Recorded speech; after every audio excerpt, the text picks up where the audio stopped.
우리는 지난 시간에 사도행전 10장을 통해서 어떻게 하나님의 나라가 확장이 되어지는지에 대해서 감격스러운 경험을 했습니다. 이방인에게도 그 복음이 확장이 되고 이방인들도 성령을 받게 되었던 사건을 우리는 알고 있습니다. 마치 오순절 마가의 다락방에 임했던 그 성령님께서 동일하게 똑같이 그 고넬료의 집에도 임해 주셨다는 겁니다. 2000년 전에 마가의 다락방에 임하셨던 성령님께서 오늘 또 간절한 마음으로 기도하고 말씀을 붙들고 엎드려 성령님을 구할 때에 우리의 집에도 동일하게 성령님께서 임하여 주실 줄을 믿습니다. 치료가 되어지고 회복이 되어지고 말씀의 능력이 임하여지게 되어지고 주님의 말씀을 가지고 미래에 되어질 일들을 찬양하게 되어지는 그런 놀라운 은혜가 경험되어지는 오늘 이 자리에 참여한 믿음의 식구들의 가정이 되기를 주님의 이름으로 축복합니다. 그런데 오늘 11장을 보면 가슴이 철컥 내려앉습니다. 하나님 보시기에는 얼마나 기쁘고 즐거운 사건입니까?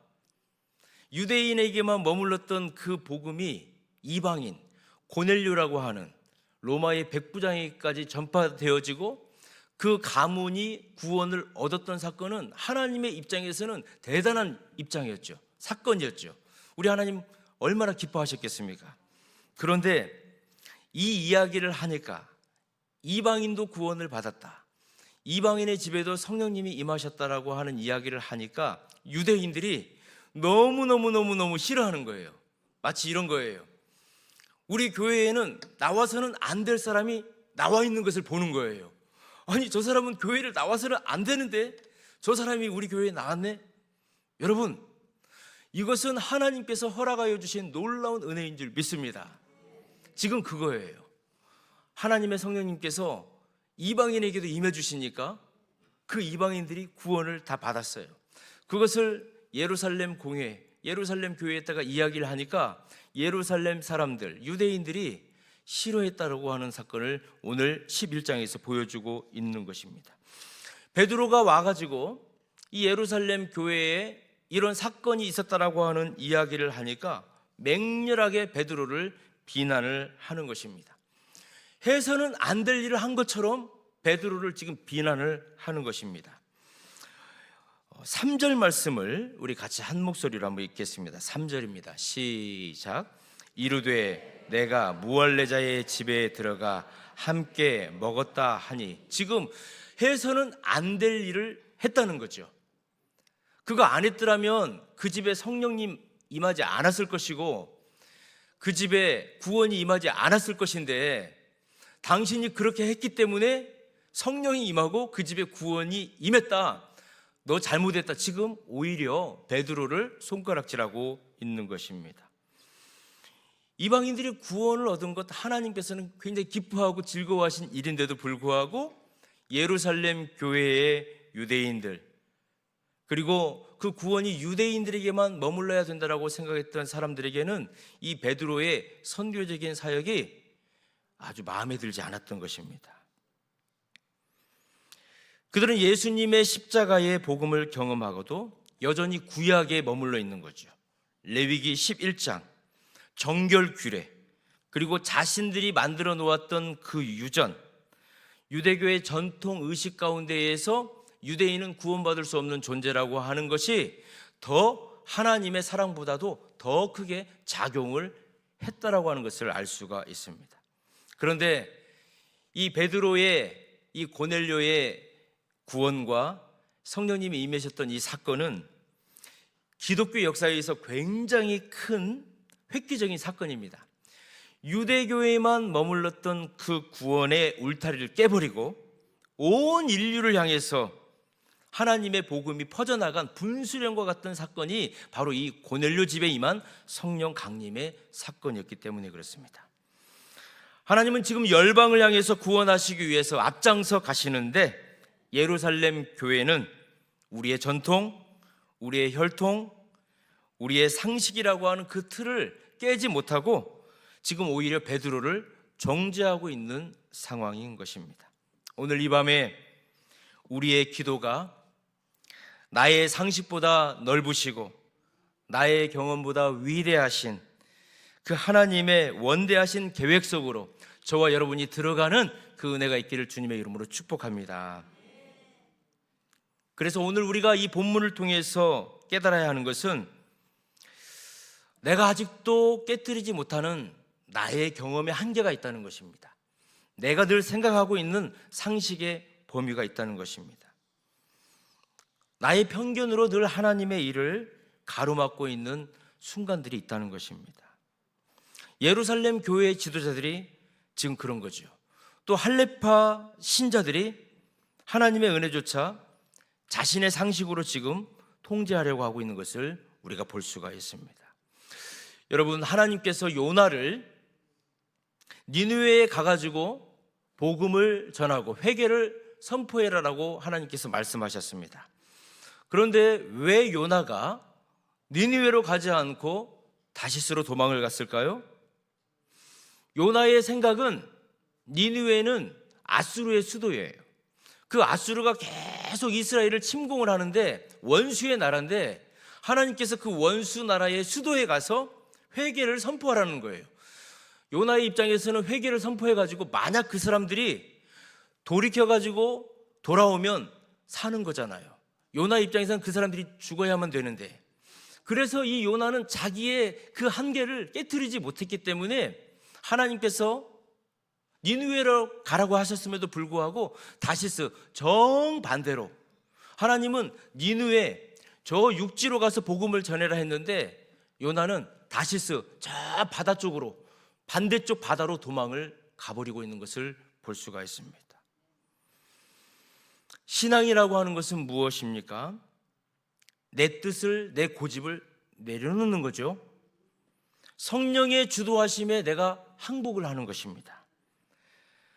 자기를 향해서 지금 헬라파 유대인들, 히브리파 유대인들, 그리고 예수 그리스도의 십자가의 죽으심과 보혈을 경험했던 수많은 그리스도인들이 베드로를 향해서 지금 손가락질을 하고 있는 것입니다. 그런데 우리는 놀라운 베드로를 볼 수가 있습니다. 그 베드로가 지금 어떻게 반응을 하고 있느냐입니다. 그들이 베드로에게 왜 당신 그렇게 했어라고 물을 때에 베드로가 대꾸를 하지 않아요. 대꾸를 하지 않습니다.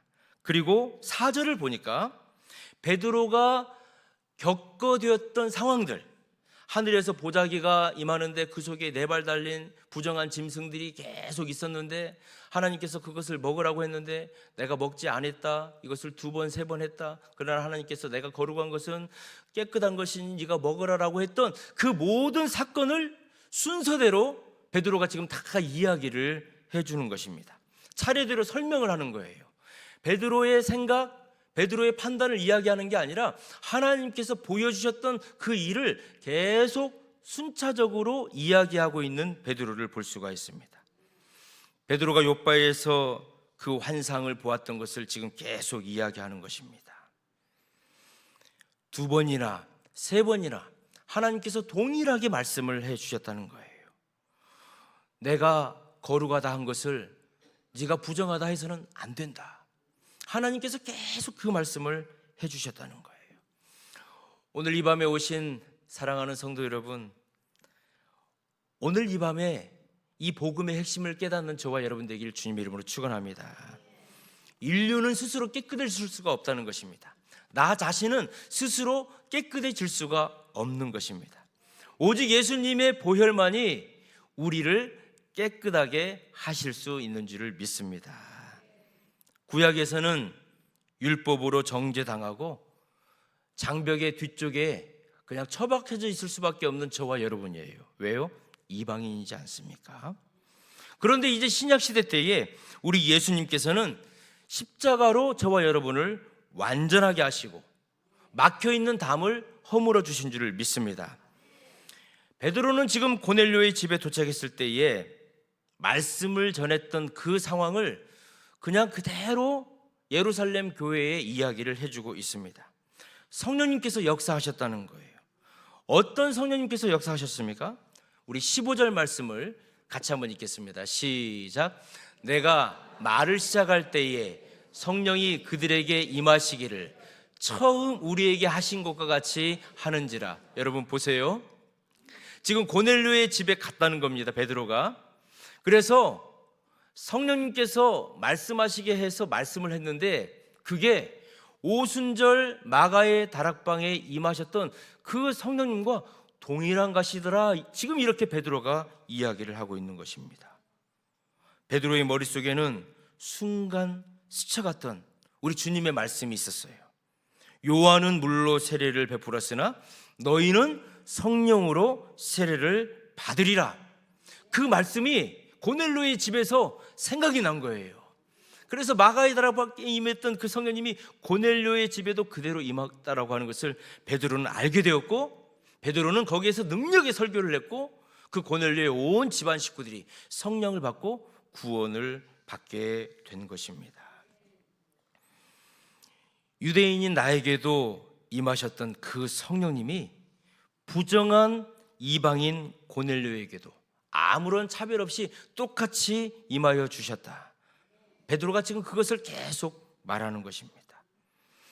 베드로는 지금 자신의 좁은 신학보다도 성령님의 생생한 그 활동을 더 신뢰했고, 그러기에 위대한 사도가 된 것입니다. 오늘 기도하는 이 밤, 우리의 기도가 내 생각과 내 계획을 관철시키는 이 자리가 아니라 성령님께서 나에게 지금 말씀해 주시는 그 세밀한 음성 앞에 저와 여러분의 고집이 꺾이고 항복하는 자리가 되기를 주님의 이름으로 축복합니다. 그래서 정말 오늘 이 설교의 심장과 같은 말씀이 나오고 있습니다. 바로 17절입니다. 17절. 베드로는 이것을 경험했기 때문에 고넬료의 집에서 능력의 설교를 할 수 있었고, 그곳에 성령님이 임하신 줄을 알았어요. 지금 이것을 알기 때문에 예루살렘 교회에 와서도 담대하게 그때의 일을 베드로가 말할 수 있는 것입니다. 우리 17절 말씀을 같이 한번 읽겠습니다. 시작. 그런즉 하나님이 우리가 주 예수 그리스도를 믿을 때에 주신 것과 같은 은혜를 그들에게도 주셨으니 내가 누구이기에 하나님을 능히 맡겠느냐 하더라. 저를 한번 따라서 해주시면 감사하겠습니다. 내가 누구기에 하나님의 일을 능히 맡겠느냐. 지금 베드로가 이 고백하는 거예요. 내가 누구이기에 하나님이 하시는 일을 막을 수 있겠느냐. 여러분, 오늘 이 고백이 우리가 기도하는 가운데 눈물의 고백이 되기를 주님의 이름으로 축복합니다. 내가 누구이기에, 이것을 우리 주님께서 깨닫게 하셨을 때에 저와 여러분은 눈물 흘릴 뿐만이 아니라 이 밤에 회복과 고침과 치유를 경험하게 될 줄 믿습니다. 내가 누구기에, 그것은 영적으로 가장 겸손한 자리에 무릎을 꿇는 것입니다. 내가 누구간데 전능하신 하나님의 일을, 하나님의 생각을 내 계획으로, 내 경험으로 막을 수 있겠는가? 지금 베드로가 그 고백을 하고 있는 것입니다. 내 짧은 경험, 내 알량한 상식, 내 차가운 판단으로 저 사람을 가망없어? 저 가정은 안 돼? 저 사람은 여기까지야? 스스로 우리가 선을 그을 수 없다는 것입니다. 하나님의 손길을 우리가 막을 수 없다는 것입니다. 하나님의 은혜를 우리가 제약하려고 하는 모든 시도는 하나님과 싸우려고 하는 무모한 짓이라고 하는 것을 저와 여러분은 오늘 이 밤에 알게 될 것입니다. 베드로는 이 통회한 자백을 통해서 이 예루살렘 교회를 향하여서 더 무릎 꿇고 기도할 수 있는 사도가 되었습니다. 베드로가 간절하게 고넬료의 집에 갈 수밖에 없었던 이유와 고넬료 집을 우리 성령님께서 얼마나 사랑하셨는지, 그리고 하나님께서 이방인을 얼마나 거룩하게 하시고 그들에게도 구원을 주시는지에 대해서 간절하게 이야기를 했어요. 그랬더니 놀라운 변화가 있습니다. 처음에는 받아들이지 않았던 그 예루살렘 교회의 차가운 냉대가 서서히 얼음이 녹듯이 다 녹아내리게 하면서 성령님의 역사를 인정하게 된 거예요. 그리고 이방인들에게도 우리 하나님께서 구원을 베푸셨다라고 하는 것을 공식적으로 선언하게 되어지는 놀라운 사건이 임하게 됩니다. 우리 18절 말씀을 같이 한번 읽겠습니다. 시작. 그들이 이 말을 듣고 잠잠하여 하나님께 영광을 돌려 이르되, 그러면 하나님께서 이방인에게도 생명 얻는 회개를 주셨도다 하니라. 지금 이것이 예루살렘 교회의 리더들이 하는 고백이에요. 베드로의 그 모든 선교적인 사건을 다 받아들여 준 거예요. 이방인에게도 하나님의 구원이 임했다라고 하는 것을 공식적으로 선언한 것입니다. 우리 한국 교회사에서도 이 베드로의 고백 같은 그 고백을 통해서 온 삶을 살아냈던 사람이 있습니다. 자기의 편견을 깨트려 버렸어요. 주위 사람들의 편견을 다 깨트려 버렸어요. 저 사람은 안 된다라고 했지만 그 사람을 아들로 삼았어요. 우리는 손양원 목사님을 너무나도 잘 알고 있습니다. 바로 사랑의 원자탄이라고 하셨던 손양원 목사님이죠. 왜 손양원 목사님을 사랑의 원자탄이라고 하시는 줄 아십니까? 1948년 10월에 여순 사건이 있었습니다. 우리 장로님, 집사님, 권사님들은 아시겠죠? 또 우리 학생들도 역사 시간에 또 사회과학 시간에 이런 걸 배웠겠죠. 1948년 10월에 여순 사건이 있었습니다. 그런데 이때에 이 손양원 목사님이 가장 아끼는 동인이와 동신이가 있었어요. 이게 이제 고등학교 다니고 중학교 다닌 그런 자녀였는데 복음을 전했어요. 아버지가 목사님이니까 믿는 사람, 믿지 않는 사람들에게 복음을 전했어요. 그러다가 안재선이라고 하는 사람에 의해서 그만 이 여순 사건 때 총에 맞아서 죽게 돼요. 이 동인이와 동신이가 말입니다. 여러분 생각해 보세요.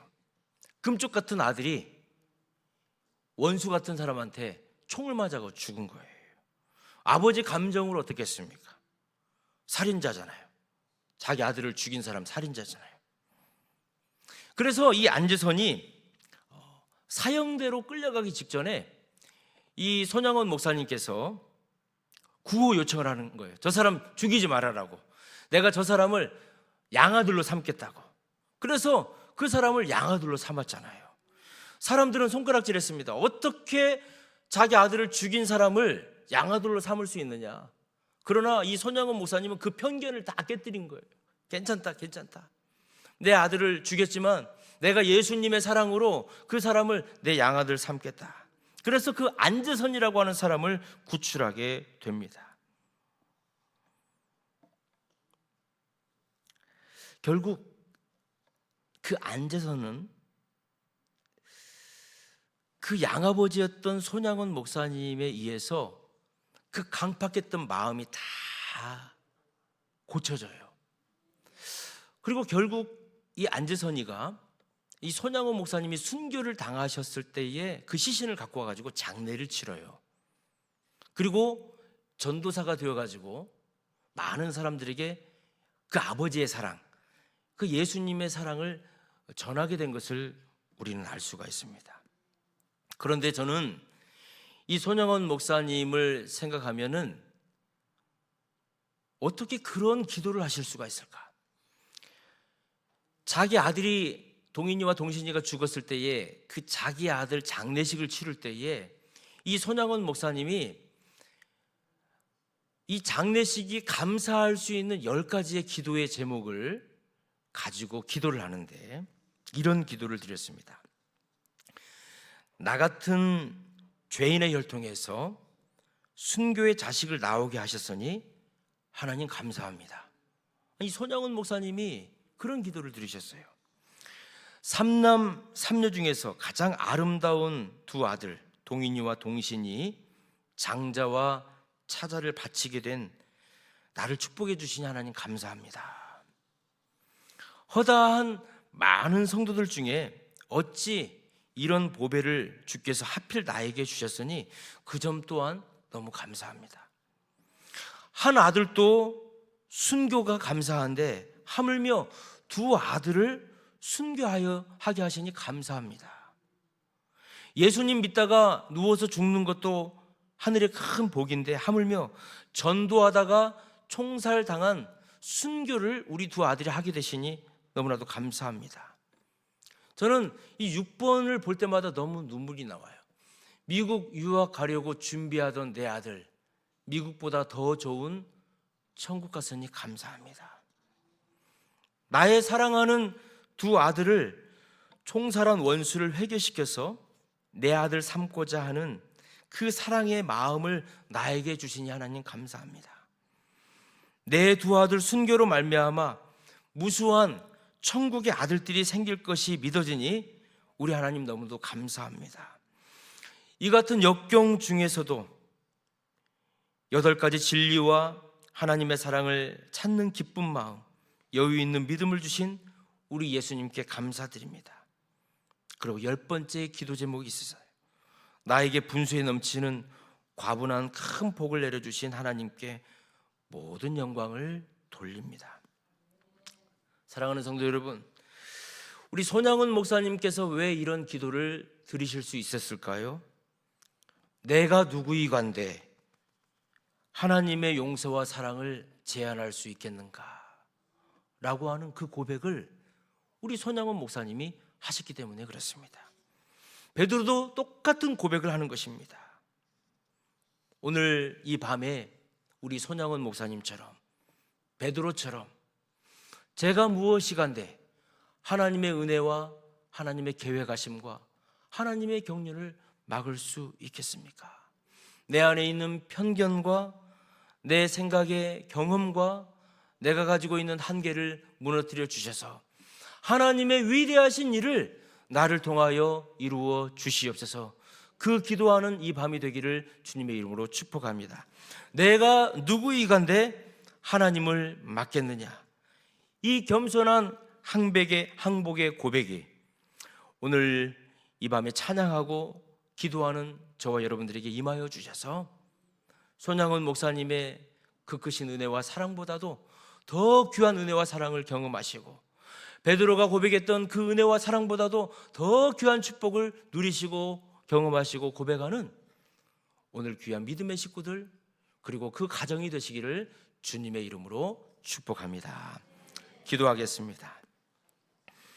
사랑과 은혜가 풍성하신 하나님 아버지, 유대인이라는 혈통과 율법의 장벽에 갇혀 하나님의 거대한 구원 역사를 비난했던 예루살렘 교회의 모습이 혹시 오늘 나의 완악한 모습은 아닌지 눈물로 돌아봅니다. 내가 누구에게 하나님을 맡겠느냐 했던 베드로의 이 철저한 겸손과 회개의 고백이 오늘 우리의 기도가 되게 하여 주옵소서. 내 상식과 내 좁은 경험의 틀로 하나님의 살아계심과 일하심을 제한했던 불신앙을 회개하오니 용서하여 주옵소서. 주님이 십자가로 허무신 장벽을 내 안의 편견과 정죄함으로 다시 세우지 않게 하여 주옵소서. 오직 하나님의 성령님께서 우리 교회와 가정과 그리고 이 나라 위에 마음껏 일하시도록 내 생각의 고집을 내려놓고 잠잠히 주님의 영광을 찬송하는 순종의 성도들이 되게 하여 주옵소서. 우리를 죄에서 깨끗하게 하신 예수님 거룩하신 이름으로 간절히 기도드립니다. 아멘.